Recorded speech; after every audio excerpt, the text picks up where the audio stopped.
editor-in-chief of RCR Wireless News. Joining me today is Weston Henderek, who is a principal analyst at Current Analysis. Wes, thanks for joining us today. Appreciate it. Hey, thanks a lot, Dan. Cool. Well, yeah, what I want to talk to you about today is, I guess, get some insight into, I guess, perhaps the newest entrant, per se, I guess, into the wireless space, the new T-Mobile. They completed their acquisition of MetroPCS last week, I think it was, or late the week before. Completed the acquisition. So now it's the new T-Mobile US as opposed to T-Mobile USA. But hoping to get from US, I guess, some insight into kind of where the new carrier is kind of positioned, the impact it might have on some of its rivals. So maybe I guess start out with, I guess, get your general view of I guess the new T-Mobile and kind of how they're positioned, if they're different in the market than they used to be, or kind of where they are right now. So, looking at T-Mobile, I think one of the things you have to do is look back and see what's been going on with them over the last couple of years real quick. And, one of the problems that they've had is, from a customer point of view, they've been perceived a little bit as being stuck in the middle. Mm-hmm. So postpaid customers look at them as being kind of ranked underneath AT&T and Verizon Wireless, if you will. Mm-hmm. And at the same time, T-Mobile's more expensive than what MetroPCS was, or Leap, or some of the smaller monthly prepaid players and MVNOs. So T-Mobile was struggling to kind of find customers on either side of the aisle from that perspective. So what they've done right now is, the changes haven't been dramatic yet if you kind of look under the hood, but they've really tried to reposition themselves and give themselves a little bit more of an edgy brand, change customer perception of them. One thing that I think is important to point out is that their main focus so far has really been for postpaid customers. Mm-hmm. Not that they're directly trying to compete with Verizon Wireless or AT&T, but they've kind of gone through great pains to kind of point out that their new strategy is aimed at kind of this monthly postpaid segment, and that they don't really want to be compared with the Boost and Virgin Mobiles of the world. So I think that's pretty interesting. But yeah, go ahead. No, I was gonna say, I mean, yeah, because that does seem like an interesting dichotomy. Because again, bringing Metro on, I guess it sounds like, at least for now, they're going to keep that Metro brand for a while. Yeah. But you're right, it does seem like T-Mobile itself, they're focusing on that postpaid. They've got the new way they're doing the rate plans with contracts per se. But yeah, it's definitely a different focus that they're having right now, it seems. Yeah, and I mean, obviously the biggest thing that they've done here is they've done away with device subsidies and moved exclusively to a device financing model. Yes. And I got to give them credit for making these moves. It may not change that much overall, but at least they're doing something. And getting rid of device subsidies is good because from an accounting perspective, they don't have to record that big financial hit of the device up front.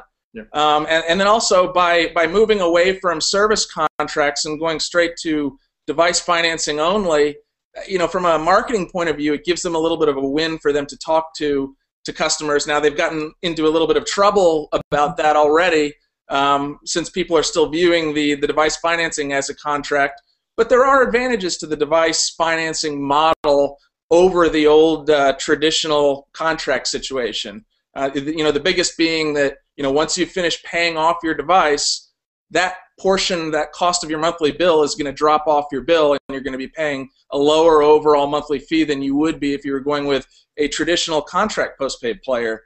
And I think that the thing that's been overlooked a little bit about it is, it's not necessarily the device financing in and of itself, but something that they've done really well is they have priced high-end smartphones at a lower upfront price in many cases than what you'd pay at a Verizon Wireless or an AT&T if you were signing a contract. The biggest example is, if you look at the new Apple iPhone 5, which they just started carrying, you pay an upfront price of $99 upfront for the base iPhone 5.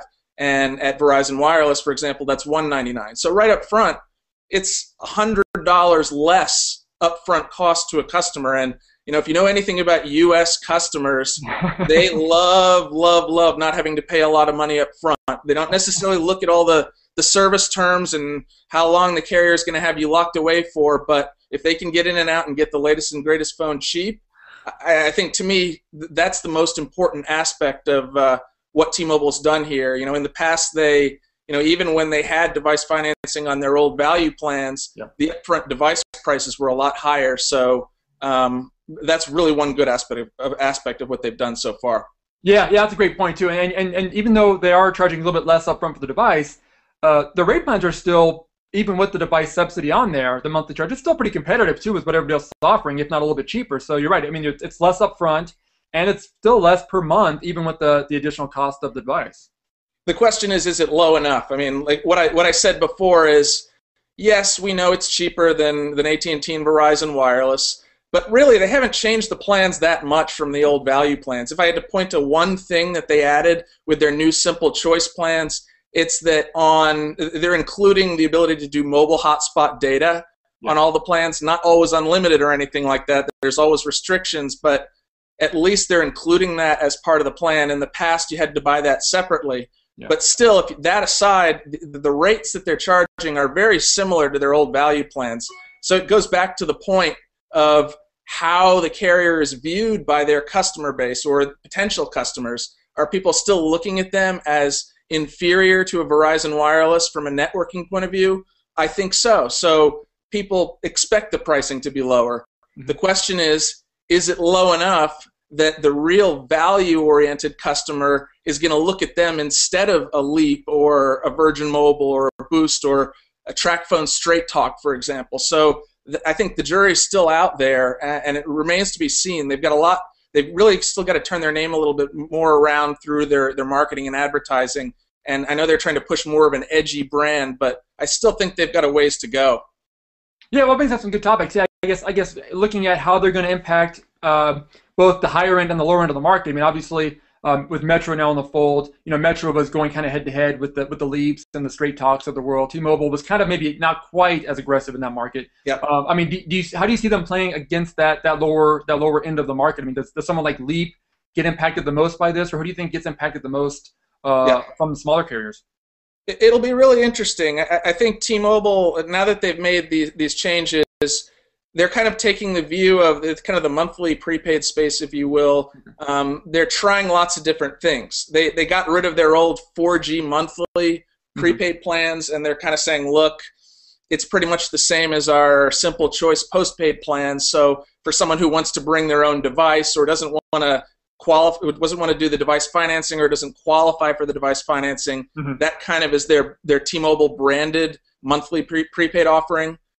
They've also said that they mean to continue on with the MetroPCS brand. Yeah. They've also got their newly launched Go Smart Mobile that they're doing for monthly prepaid as well. So they've got a lot of different products out there right now, and I think they're trying to look and see where they get traction, maybe experiment with a couple of them a little bit more, and kind of see where the market heads. We've got a lot of really aggressive new MVNOs that have entered the market as well, that you've got to be wary of. So I think they're kind of at the point where, look, let's focus on postpaid right now. We really have to stop the bleeding from a postpaid customer perspective. Yeah. Once they're able to accomplish that, they can focus a little bit more heavily on how they're going to compete with some of these really aggressive players at the real value end of the market. Sure. I mean, how long do you think that MetroPCS brand will last with them? Because obviously, when it comes to integrating companies together, it's always that trick of trying to manage two separate names, two separate networks. You always want to get that down as quickly as possible. I mean, how long does that MetroPCS aspect of this new company last, do you think? Well, the first thing you have to be careful with is they're trying to, wholesale move all the MetroPCS customers over to the T-Mobile network so they can refarm that spectrum, which I completely agree with. That's a good plan. The worry, though, you get into is, it may cost them a lot from a churn perspective. If some of these Metro customers go, oh, here's my opportunity to jump ship, not really sure what's going to happen here, I don't really like T-Mobile, all those factors come into play. So they want it to happen fast, but they have to be careful at the same time. So I think they're going to focus on that first, and once they've kind of gotten through that initial phase of transitioning Metro customers, then it becomes much more interesting as to whether they keep that MetroPCS brand. I certainly think they will keep it for a little while, at least. Go Smart Mobile, that new monthly prepaid brand they just launched, it's really an unknown in the marketplace at this time. No U.S. customers know necessarily that that's affiliated with T-Mobile in any way. They're kind of looking at it the same thing as a new MVNO, and it doesn't necessarily have the same knowledge of like a Straight Talk that TracFone has at Walmart, any of those types of things. So I think for now they just gotta kind of maintain that multi-brand strategy.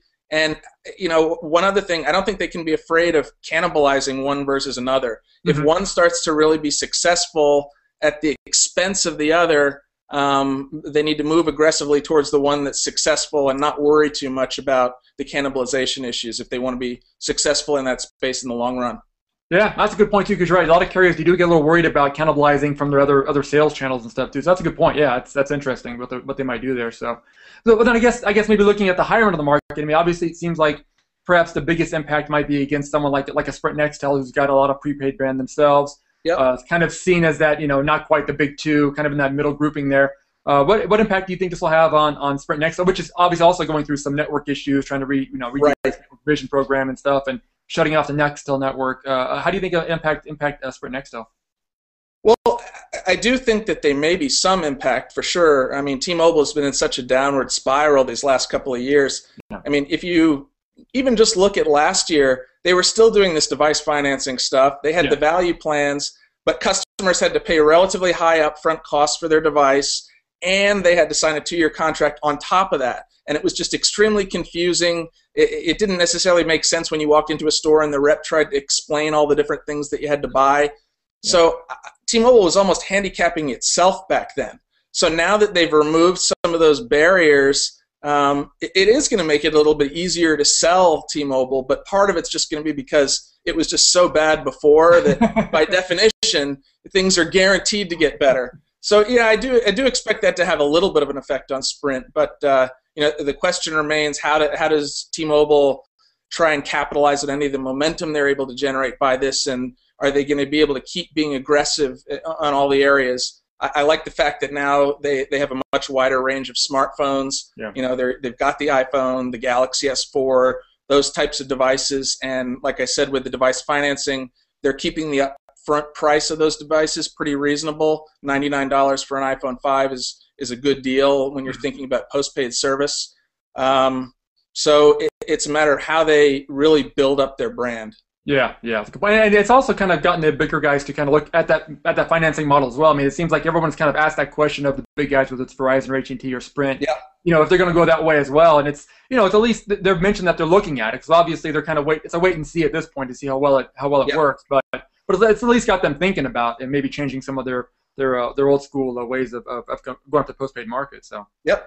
And I do think we're going to see more device financing. That's something that's really taken off in Europe. It definitely, there are lots of advantages from a carrier point of view, especially from an accounting point of view, not having to book the full cost of the device up front. You're passing it on to the customer.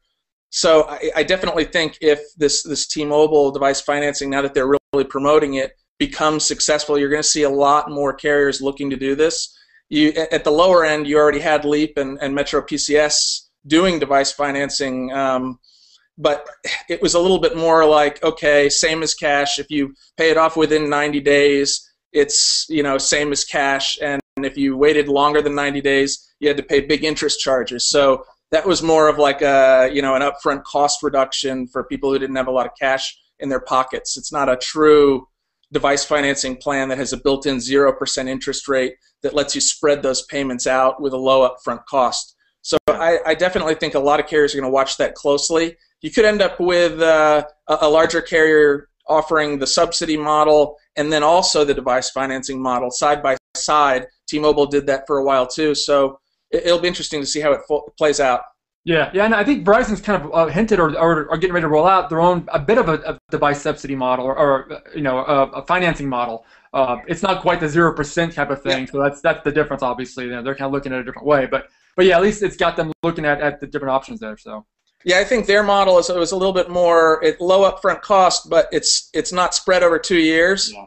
I think it's a 1-year term. So if you don't record any amount up front, and then it's all over a 1-year term, and it's the full unsubsidized cost of the device, you're talking about a really hefty monthly fee.